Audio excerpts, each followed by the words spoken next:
Okay. Uh, Good afternoon, everybody. My name is Grant Blackburn. I am one of the XTM experts, and today I will be hosting a webinar based on our SDK API. So it's a webinar that's going to be talking through a little bit about the SDK documentation. I'll then be looking and sharing Postman and showing you how it looks like within XTM. A couple of housekeeping rules. Everybody is on mute, so please feel free to add any questions you have to the chat box.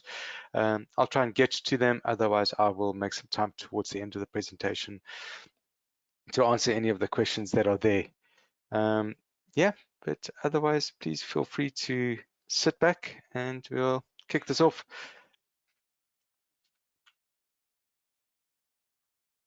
So today's agenda, the first thing is the XTM SDK API. What are our different use cases that people have? So we've got the SDK can be used for building custom integrations, and it also allows you to lead towards full automation. So building custom integrations, you can take our REST API and develop your own, whether that's with in-house systems or potentially other systems. It's completely and fully integrated in real time with XTM Cloud. So the great thing about this is when you'll see when I'm going through things through today, the different methods that we'll be using, the ability to update, for example, subject matters. Something that we added in 13.3 was the ability to now create users via the API. And then we'll also be looking at a couple of callbacks.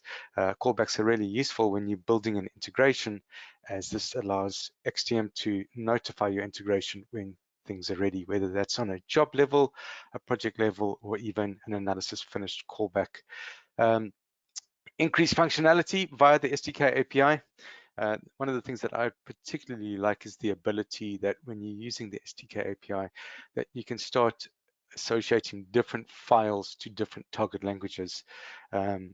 Instead of needing to create a project and then go in and delete files or delete languages from specific files within the API, you can actually specify these out. We also, with the API, you can do is reporting. So we've got a lot of lovely reports within the UI that you can export as Excel docs. However, making use of the API, you can export these out in a JSON format and then start building your own custom reports.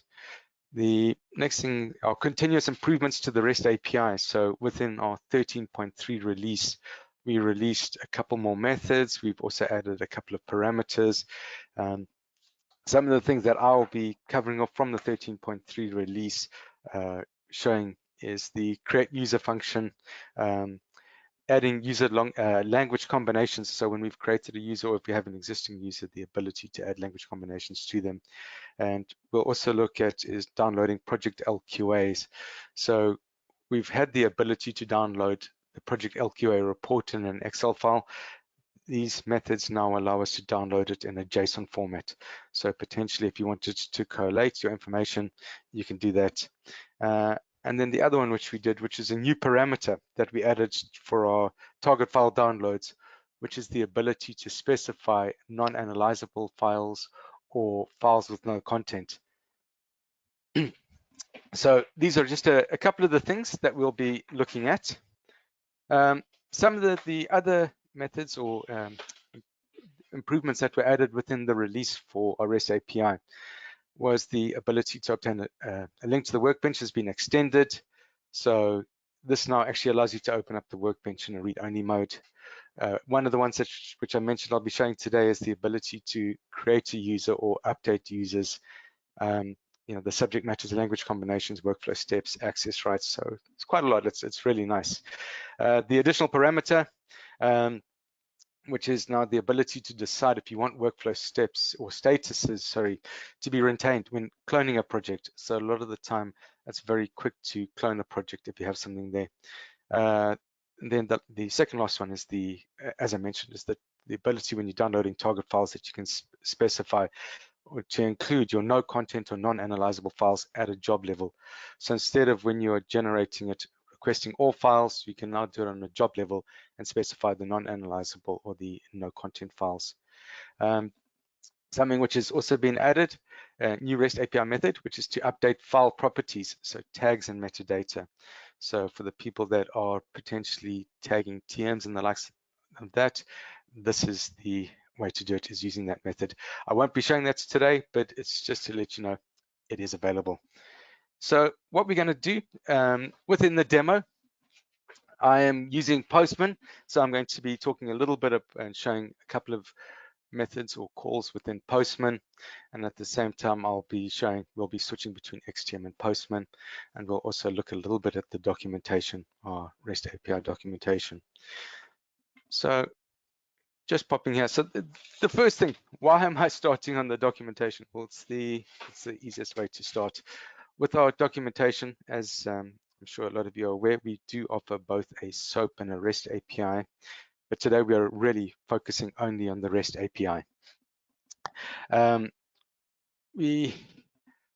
other thing is with the API documentation, why I start here. One of the biggest issues I find, or I've experienced with clients, is if you are on a private server, you may be trying to use this documentation, it's not going to work for you. What you need to do is put in your server address /REST API.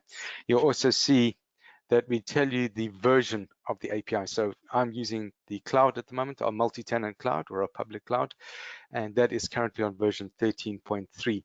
If you are in a standalone instance, potentially you may be on a version lower, so say 13.2 or 13.1. Your API documentation will be specific to you. Now, the other thing is why I like to make sure that I have the correct URL and the likes of that is with any calls or anything like that that I'm doing, or methods. You'll see here when I actually click on the get method, I can copy this straight out and put this in. So I don't need to be renewing or retrieving the URL. So you can build this in. This just means it's much more accurate, much more quicker. And you'll see within some of the examples that we have, you can also copy out your payload and the likes of that within there. So within our REST API documentation, we have two different authentication methods. We have an OAuth 2, which of course is the preferred method if you're building integrations using the OAuth 2. The other one we have is the basic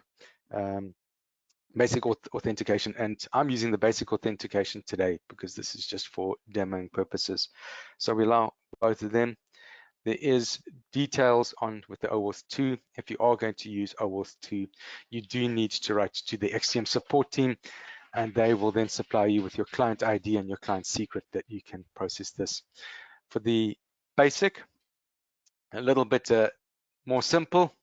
As long as you know what your client is, your password and your user ID, you'll then be able to push this and get the token. And then the token you can just put into your headers as you are going along with everything. So I'm just switching over to my Postman. And you can see here within the Postman, I do have a couple of methods available here. And I will just talk you through the basis of these, because what I'm looking to do is for anybody that is looking to build their own integration, these are going to be some of the basic things that you would need to do. Your create project, you're potentially uploading source files to a continuous project, the ability to change the description or project description, potentially change the subject matter, your metrics, to be able to obtain your metrics, to be able to obtain your costs. And then we'll be looking at some of the 13.3 ones, which is the create user, adding user language combinations, and then obtaining our project LQAs and downloading the project LQAs. So the first thing I'm doing is our create project method.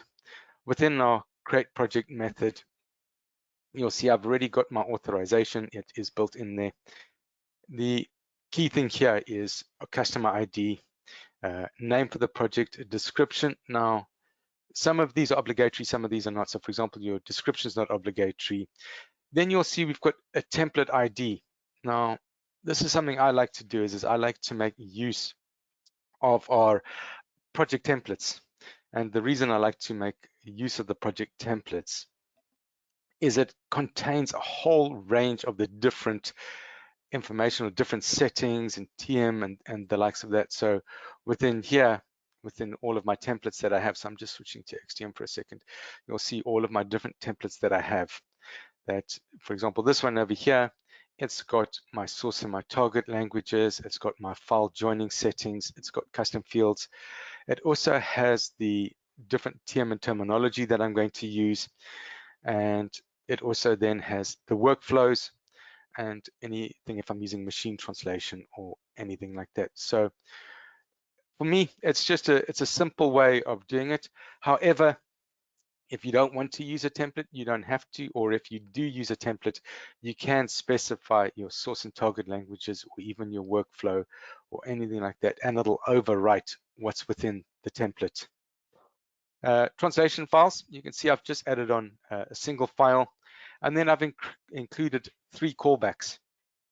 Oh, well, actually, there should only be 2 callbacks. We'll get or 1 callback. These should have been other ones. So I'm just using as a job finished callback, and I've got actually the analysis finished and the project finished. So I do have 3 of them there. Main difference: analysis finished callback. This callback will notify my integration or notify me or the user potentially on the other side of the integration that the analysis is finished. Project finished callback, this will notify me when all files in all languages are completed. And then a job finished callback, of course, for any file on a per job basis are done. So what I'm going to now do is I'm going to push this off. I am creating and sending this through to XTM, and then you'll just see within my response back that I've got here, I've got my project ID, I've got the name of the project, the joint files type that they're not joined because I specified that within the template, job ID, and I can see the source and the target languages that I've got here. So for example, English UK to French and English to Spanish, and I've got the individual job IDs for both of these. So as quickly as that, what I've done is I've created my project, and now depending on the analysis, how long the analysis takes, I'll be able to get that. But coming through to XTM, if I come to my projects page over here, I'll now see that that particular project, here we go, it's been created, project for the webinar, and you can just see everything we filled in there. So it's used the particular template that we were using. It's given us the metrics. At the same time, I'm just going to my configuration area here to show the callbacks, that it's triggered and fired off a callback. And this was for the analysis finished callback. So it's just here that I can see straight away what's been done. So this is great, as I said, is when you're building your own integration, if you can consume these, because it'll have information within the callback. So it'll give you the name, the ID, or that it's active, or anything related to that. So that's just a useful option that we have there. Now, on this, what I've realized now is actually the incorrect subject matter was used. Now, as you can see via the UI, I cannot change the subject matter. However, using our REST API, I can. So I've got here, it's just the ability over here to update the subject matter. I just need to grab is the project ID. So, and as I said, this is me manually doing this. I know for any of the developers out there or anybody with a development team, they would be able to do this programmatically. So subject matter ID, this particular subject matter ID is for agriculture. Just kind of pop this through. I'll see the response I get is true. And when I come back to my particular project here, and if I refresh it, we'll see that it's now actually changed the subject matter through to agriculture. So that's one of the good things. The other thing I wanted to do is update the project name and the description. So you can just see within here, we'll just swap out to the project ID, and I can send this through. So from the original project ID or name that I gave it in the description, I've now actually gone and updated both of these. So once again, if I just pop in here, we'll see updated by Grant BB for the webinar today and updating now to this. So at any stage, if you've built your own custom integration and you need to change anything, or if you're using the API, you can make these simple, easy to do changes. Coming through then, obtain metrics that match a specific particular project or anything. So once again, I've got my project ID. I'm just going to swap it over. I can now retrieve the particular metrics that are here. And you can see within here for the target language Spanish, it gives me the breakdown of the character counts there, or the words. And I've got all of these coming through the progress, and I can see for the different workflow steps and the likes of that, and also then per language. So with all of this is I can now consume this or carry on working, doing what I need to do. The next thing I want you to do is generate costs. Now, we know we can generate costs via the UI.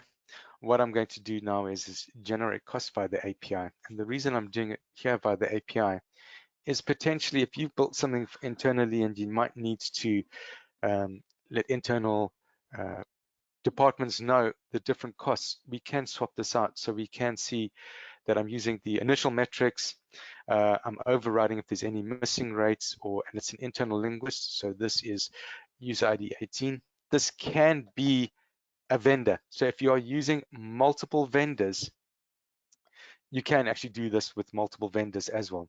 So what I'll do is I'll switch that in. I'm now doing is generating the cost ID, but now I need to obtain these costs. So I've just got to pop in my project ID, and at the same time, I need to get my cost ID, which was generated over here, and just bring this through and just pop it in on there. I'm now generating my costs, and you'll see here within this will also display in the UI that it gives me as the full breakdown, so that I know for this particular number there's total words, the price, and I can see for grant admin these are the prices that are available. So if I did want to swap this out, as I said, if I'm using multiple vendors and I need to be able to give users a choice using something like this, the cost ID, I can. You'll just see here within the UI where I've generated the costs, and I've got them here. You can see they were generated for me.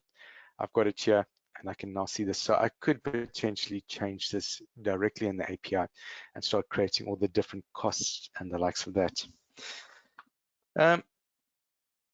What I'm now going to do is switch over to some of the new 13.3 methods that were created. And there's, as I said, there's a couple that really I like. I quite like them a lot. So we've got here the ability to now create a user. So we can see with this particular user here, what I'm going to be doing is just creating them. So it's a sample user 1. I've given them a nickname, the password, it's got the email address in there. Don't worry, I will be changing this user afterwards. So, and here we can just see just some of the details, but at the same time, I've specified the language combinations.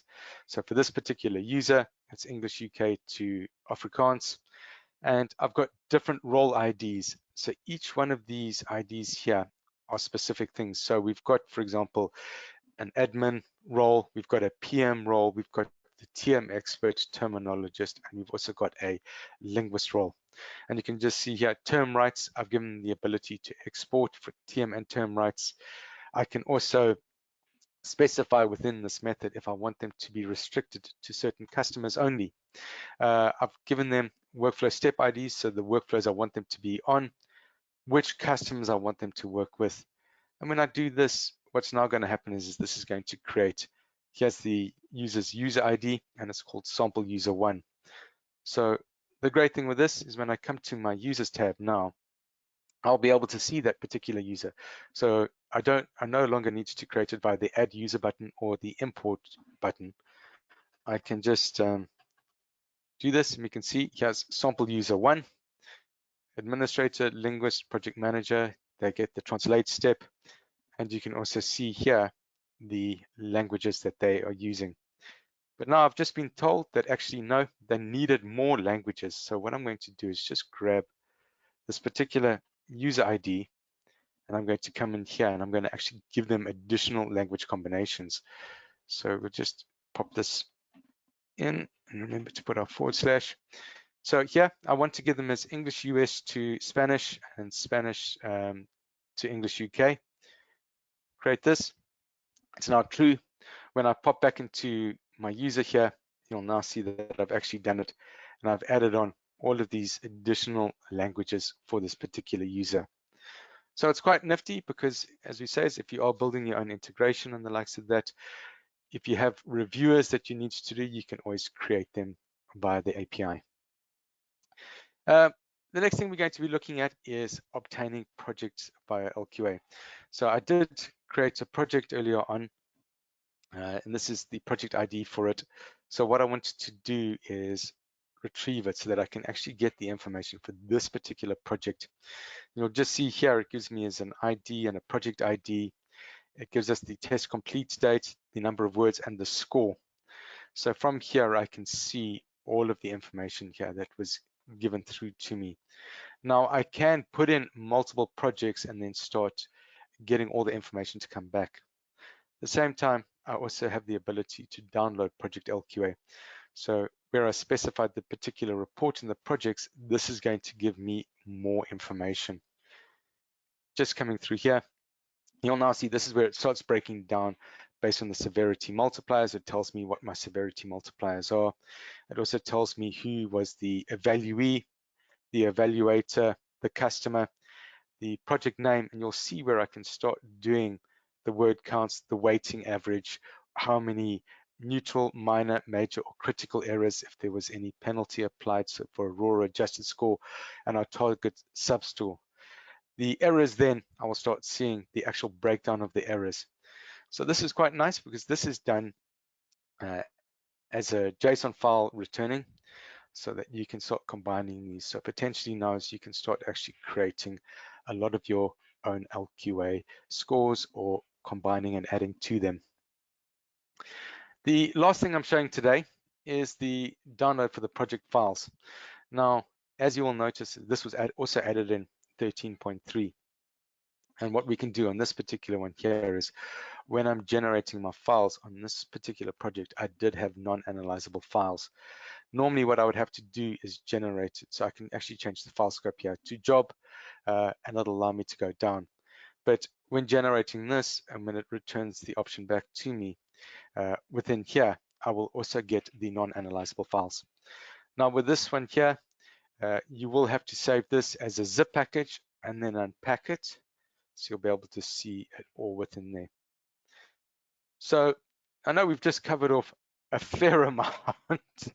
So what we've looked at is coming just through, we've looked at a lot of the different API calls. So if you're starting to build your own REST integration or using our REST SDK API, the things that you can do within here, a couple of points to note is always, if you are using a private server, please let us know so that we can give you the correct documentation.